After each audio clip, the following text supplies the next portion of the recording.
if you were to just look at the box score in the morning or online or whatever it may be and see 26-0, you think everything went great. And on defense, it most certainly did. But there's other things to peel back here. The offense did definitely struggle, namely the offensive line and protecting Sam Darnold. There was a few missed blocks from Anthony Bradford in the right guard spot.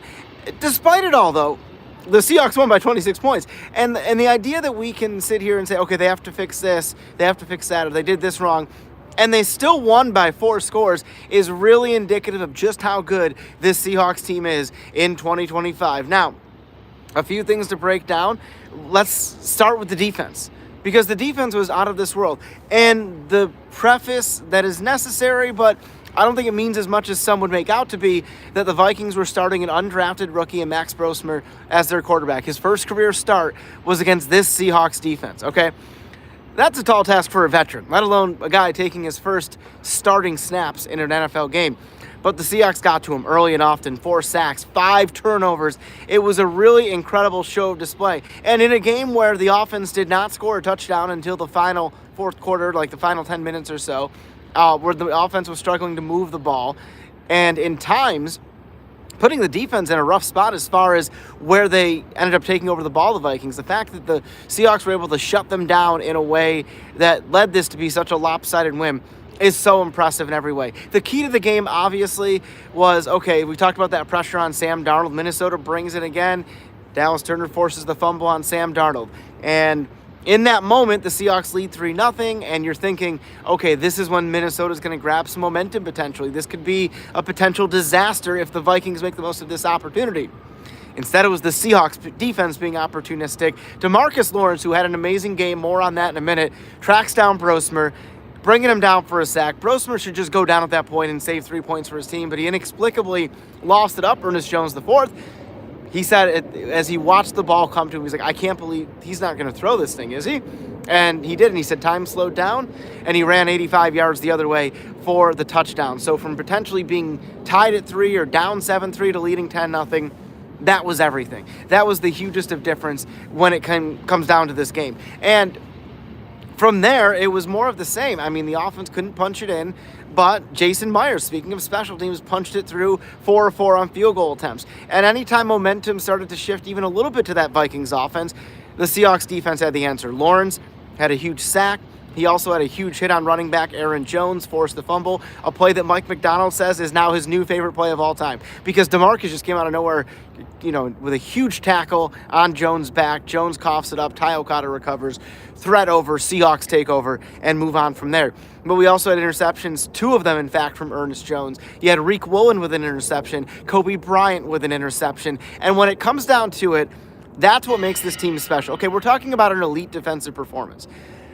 But along the way, there's going to be stuff that doesn't go your way, okay? The offense is going to have an off night. The offense has been pretty darn good this entire season. There's been red zone issues lately, and there's been maybe wanting more from the run game, but by and large, they've played pretty good, okay? There's also going to be times when maybe the defense is struggling. Think about that October matchup when they lost to Tampa Bay. Now, granted, they were dealing with a ton of injuries in the defensive secondary, but, they gave up 38 points in a 38-35 loss. So along the way, there's going to be times where parts of this thing doesn't work.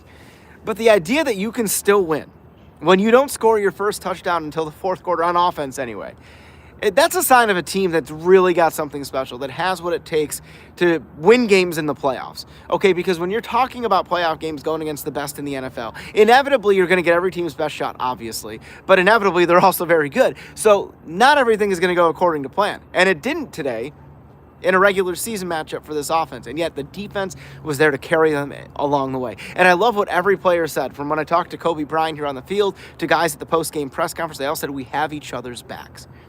This is a different Seahawks team than we have seen in the last few years anyway.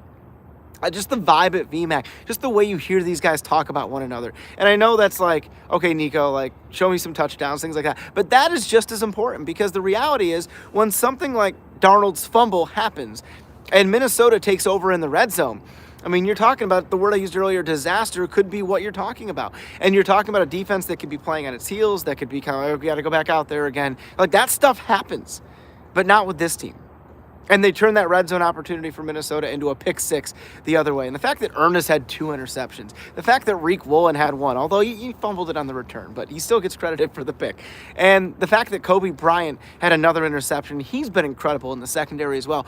These guys are tailor-made for Mike Macdonald's system, and they're showing in every game. So the takeaway from that is this was not a perfect game.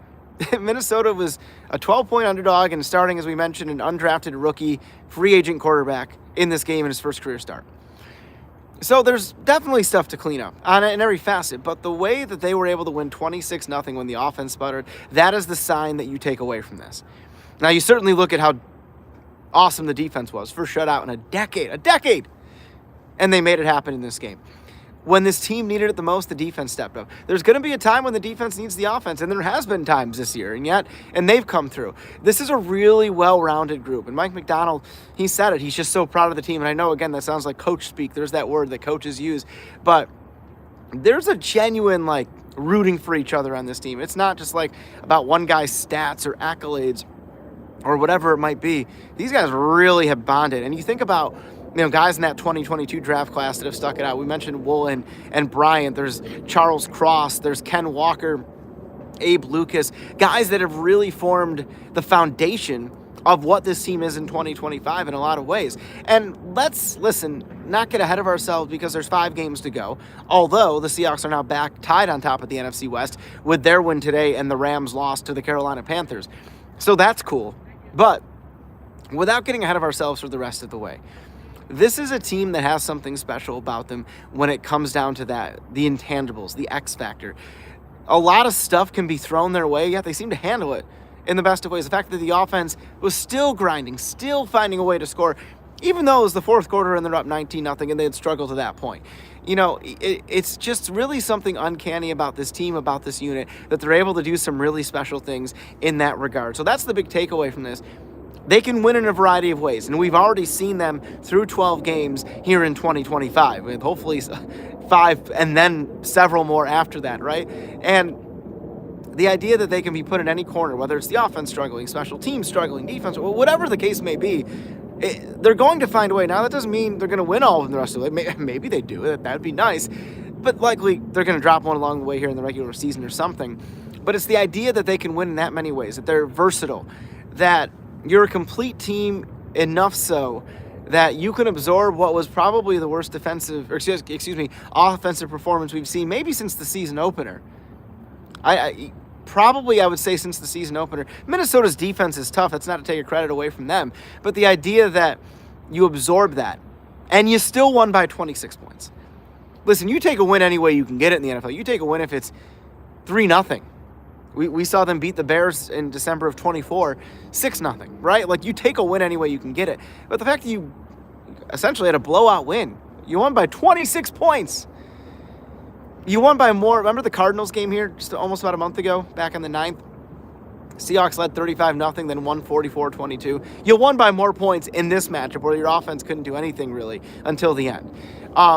That's the sign of a team that has something special about them. And that's the idea here, is this team can win in a lot of different ways. The run game needs a little bit of improvements. Zach Charbonnet did get that touchdown, 17 yards out, the only offensive touchdown of the day.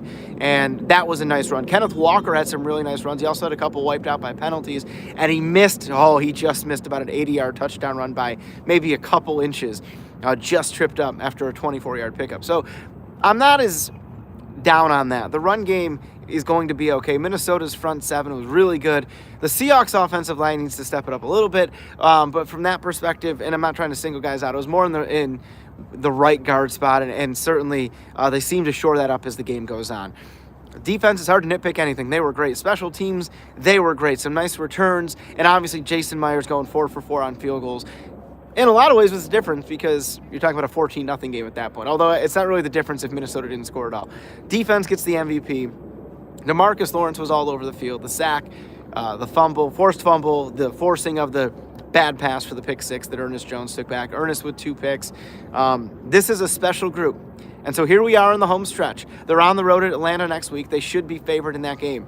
Then you come home for 2 games in 5 days. And what I think is the most difficult stretch of this season. You've got the Colts here on Sunday. That's December 14th at 1:25. And then just a few days later, Thursday Night Football here is against the Rams in a game that very much so could be the difference in the NFC West. So it's a huge road ahead. You'll take the win any way you can get it today. You have to feel good about that performance. But just know these next few games are crucial. They could absolutely make what the Seahawks season be. They could make it be a championship in the division year. They could certainly help clinch a playoff spot. I don't think I could break the season, at least not at this point. But boy, oh boy, it's a huge, huge stretch. And the way the Hawks are playing, finding a way, you have to feel pretty good about it. Hey, that's a big win. We'll see you throughout the week on the KOMO Sports End Zone.